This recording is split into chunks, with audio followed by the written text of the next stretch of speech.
Praise the Lord. ஆண்டவர் ரட்சகருமாக இயேசு கிறிஸ்துவின் நாமத்திலே உங்களுக்கு என் அன்பின் வாழ்த்துக்கள். கர்த்தர் உங்கள் கூட இருக்கிறார். ஒவ்வொரு நாளும் கர்த்தருடைய வார்த்தை உங்ககிட்ட பேசுதில்லை. இன்றைக்கும் ஆண்டவர் பேச போகிறார்.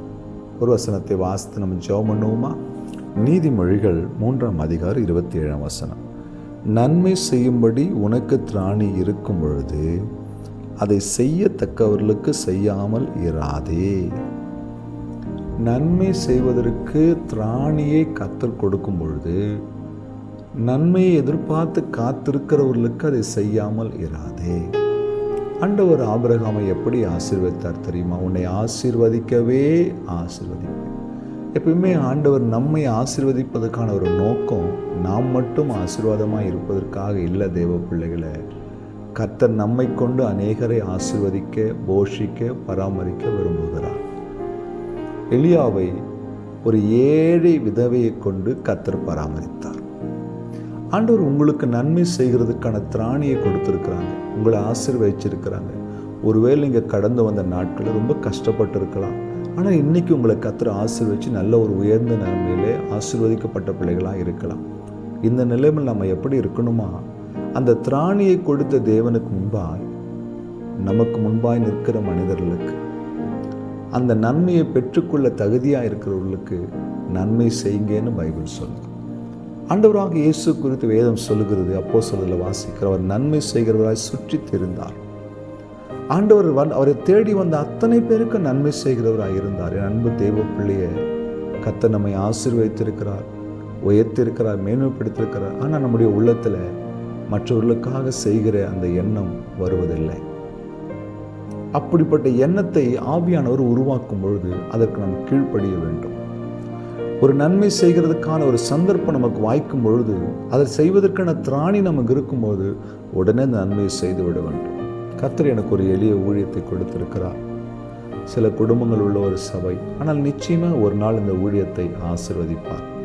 என் சபையில் இருக்கிற ஒவ்வொரு தேவ பிள்ளைகளும் அவர்களால் இயன்றதை கொடுத்து இந்த ஊழியத்தை இதுவரைக்கும் தாங்கி நடத்துகிறார்கள். கர்த்தருடைய இருதயத்தை அவர்களுக்கு கொடுத்திருக்கிறார். இந்த ஊழியத்தில் ஒரு பெரிய சபையில் செய்யக்கூடிய அநேக நன்மைகளை எந்த மனிதனுக்கும் தெரியாமல் ஆண்டவருக்கு முன்பாக நாங்கள் செய்து கொண்டிருக்கிறோம். அநேக ஊழியர்களுக்கு எங்களால் ஆன உதவிகளை செய்கிறோம். ஏழை பிள்ளைகளுக்கான உதவிகளை செய்கிறோம். நன்மை செய்ய எங்கெங்கெல்லாம் எங்களுக்கு திராணி இருக்குதோ அங்கெல்லாம் செய்து கொண்டிருக்கிறோம். ஆனால் எந்த விளம்பரத்தையும் எந்த மனிதன் பார்க்க வேண்டும் என்றும் நாங்கள் ஒருபோதும் செய்வதில்லை. அதற்கு இடம் கொடுப்பதும் கிடையாது. வேதம் சொல்லுகிறது, உன்னுடைய வலது கை கொடுப்பது உன் இடது கைக்கு தெரியக்கூடாது. என் அன்பு தேவ பிள்ளையை, நன்மை செய்வதற்கு கர்த்தர் திராணியை கொடுத்துட்டாருன்னு வச்சுங்களேன், அதை பெற்றுக்கொள்கிற மனிதருக்கு செஞ்சிருங்க. ஒரு காலத்தில் வறுமையை பார்த்தவன், ஒருவேளை உணவு எனக்கு சில நாட்கள் கேள்விக்குறியாக இருந்தது உண்டு. மிக போராட்டமான சூழ்நிலை என் வாழ்க்கையை நான் நகர்த்தி கொண்டு வந்தேன்.